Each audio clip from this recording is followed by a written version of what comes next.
이제 무고죄를 강화하랍니다. 어쩌라는 건가요? 무고를 강화할까요? 없앨까요?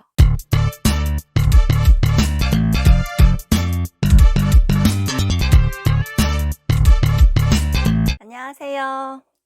이선욱이 있잖아요. 이선욱입니다. 6월 11일 날 놀라운 판결이 있었습니다. 반전 드라마라는 제목으로 보도가 많이 됐는데요. 여성 학원 강사가 초등학생 제자들을 상대로 강간과 강제추행을 저지른 사건으로 1심에서 징역 10년이라는 중형을 선고받았다가 2심에서 무죄를 선고받고 대법원에서 무죄 판결이 확정된 사건입니다. 흔치 않은 사건이죠. 가해자가 여성이라는 것도 드문 경우고요. 이 사건이 10년이라는 중형을 받은 이유는 범행 대상이 11살, 13살, 당시 초등학생 그리고 중학교 1학년이었다고 합니다. 여러 명을 상대로 한 성범죄이기 때문에 중형을 선고받은 거죠. 그런데 이 사건을 보면 몇 가지 짚어볼 점이 있습니다. 이 판결이 무죄를 받기까지는 여러 가지 일이 있었습니다. 1심에서 유죄 판결을 받은 가장 중요한 근거는 바로 진술의 일관성이었습니다. 이 피해 아동들의 진술이 매우 구체적이고 일관됐기 때문에 10년이라는 판결이 내려졌어요.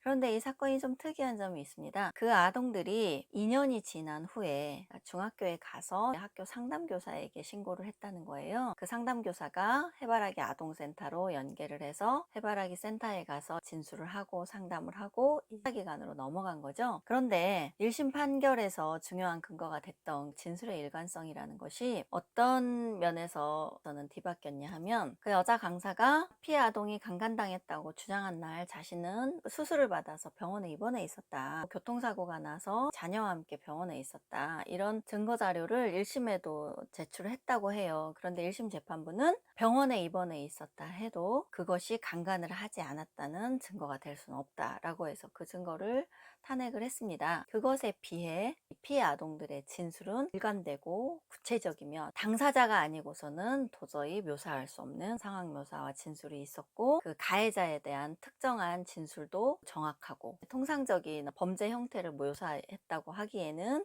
매우 구체성이 있다라고 해서 유죄를 내린 겁니다. 그래서 결국은 중형을 선고받게 된 건데요. 피고인은 일관되게 범행을 부인했습니다. 선을 넘는 장난 이런 건 있었다고 인정을 했어요. 불쾌감이나 혐오를 줄 수 있다는 사실을 미처 모르고 그런 행동을 한 것에 대해서는 반성하지만 강간이나 강제추행은 절대 하지 않았다라고 일관되게 범행을 부인했습니다. 그런데 2심에서 그 학생이 강간당했다고 주장한 날 병원에 가서 골절상으로 진료를 받은 기록이 새롭게 증거로 나온 거예요. 재판부가 이 학생에게 당일날 그런 일이 있었다는 것을 왜 신고 과정에서 한 번도 말하지 않았느냐, 그러니까 기억이 안 난다라고 계속한 거예요. 학생들은 당시의 상황에 대해서는 매우 구체적이고 일관되게 진술을 했지만 그 외의 상황에 대해서는 자신의 진술과 모순되거나 근거가 부족하거나 이런 면에 대해서 질문을 받으면 무조건 기억이 안 난다라고 일관되게 답변을 한 겁니다. 그것을 2심 재판부는 이상하게 본 거죠. 아무리 시간이 지나서 기억이 희미해질 수 있다 해도 강간을 당한 날의 범행 정황에 대해서는 매우 뚜렷하게 기억을 하면서 자신이 그날 병원에 가서 골절상 치료를 한 것에 대해서는 기억이 없다. 이것은 신빙성을 인정하기 어렵다라고 해서 공소 사실에 대해서 합리적인 의심의 여지 없이 입증할 수 없는 상황 이어서 무죄 판결을 내린 겁니다. 이것이 대법원에 가서 확정이 됐습니다. 자, 이 사건에서 우리가 중요하게 볼 점은 뭐냐 하면요. 1심 재판부의 판단에 대해서입니다. 사실 1심 재판부의 판단이 요즘의 트렌드에 부합하는 판결입니다. 여성운동가들, 페미니스트들이 성범죄에서 적용되어야 한다고 주장해왔던 성인지 감수성에 충실한 판결이었습니다. 진술 증거밖에 없을 때 이 피해자의 진술을 전적으로 증거로 인정을 한 거죠. 자, 상황의 폐해가 벌써 드러나잖아요. 그 상대방이, 피고인이 그날 나는 병원에 있었다라는 증거를 제시했어도 1심 재판부는 탄핵을 했습니다. 그것이 무죄의 근거는 될 수 없다라고 했습니다. 이것은 공소 사실을 합리적 의심 없이 완벽하게 인정할 만한 상황이 아니잖아요. 그러면 무죄 추정의 원칙이 작동해야죠. 이 기사가 난 뒤에 댓글들 반응을 봤습니다. 여성들은 어떤 반응이냐면요. 도대체 1심 재판부는 어떻게 아동들의 거짓 진술을 가지고 10년형이라는 중형을 여자한테 때렸냐는 겁니다. 남자들은 강간해도 집행유예 받는데 여자라서 10년이라는 중형을 받았다는 겁니다. 그런 댓글들을 계속 달고 있습니다. 정말 화가 난 거예요. 그러면서 또 주장하는 게 무고죄를 강화하라는 거예요. 여성에 대해서 무고의 혐의를 뒤집어 씌우는 이런 애들을 처벌하기 위해서라도 무고죄를 강화하라는 겁니다. 자, 그동안 여성들 뭐라고 주장했습니까? 성범죄에서 무고죄 없애라 그랬잖아요. 여성한테는 적용하지 말라고. 무고의 덫 때문에 여성들이 자유롭게 피해 사실을 말하지 못한다. 그래서 무고죄 적용을 예외시키라고 법무부가 지침까지 내렸지 않습니까? 그런데 이제 무고죄를 강화하랍니다. 어쩌라는 건가요? 무고를 강화할까요? 없앨까요? 결론은 이거죠. 여성이 피해자일 때만 무고죄를 적용하고 여성이 무고의 혐의를 받을 땐 적용하지 말라. 이거 아닙니까? 도대체 일관된 게 없습니다. 원칙이 없고 기준이 없습니다. 오로지 기준은 하나. 여자냐 아니냐. 피해자가 여성일 때만 분노하고 제도가 바뀌어야 된다고 주장하고 가해자가 남성일 경우에만 무고죄를 강화하라고 주장을 하고 이런 주장을 우리가 합리적인 주장이라고 얘기할 수는 없잖아요. 그리고 피해 아동들에게 왜 사건이 있고 2년 후에 신고했느냐라고 물으니까 이 사실을 말하면 내 남편이 너를 죽일 것이다 라고 협박했다고 합니다. 그래서 무서워서 하지 못했다고 하고요. 13살짜리 학생은 사실 자체가 수치스러워서 신고하지 못했다라고 진술했다고 해요.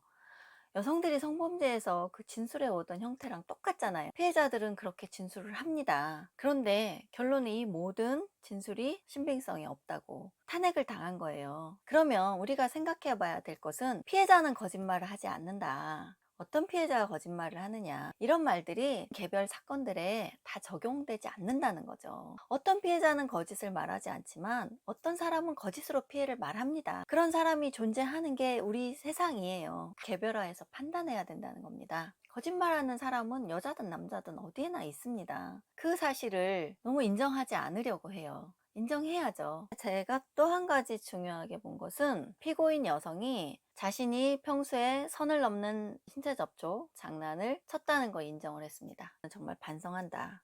근데 그런 의도는 아니었다. 그러니까 성적인 추행의 의도는 아니었다는 거죠. 만약에 이 강사가 성별이 남자고 이 피해 아동들이 여자 초등학생이나 이런 아동들이었다면 그 신체 접촉만으로도 저는 강제추행죄로 유죄를 받았을 거라고 생각합니다. 이 사건 하나만 봐도 페미니스트들, 여성운동가들 주장에 허점이 벌써 드러나죠. 그들이 상정한 피해자 상은 오직 여성인 거예요. 피해자의 진술을 증거로 받아들여라. 그 진술이 때론 모순되고 앞뒤 안 맞는 정황이 있다 해도 피해자를 정형화해서 판단하지 마라. 피해자이기 때문에 그럴 수 있다. 그것이 성인지 감수성입니다. 그렇게 주장해서 성인지 감수성에 충실한 판결을 1심 재판부가 내렸습니다. 그런데 결론은 뒤집어졌죠. 만약 병원 진료 기록이 없었다. 그러면 어떻게 됐을까요? 아마 인정됐겠죠. 그러니까 우리는 이런 상황을 매번 마주치게 됩니다. 정말 판단하기 어렵죠. 성범죄란 이렇게 어렵습니다.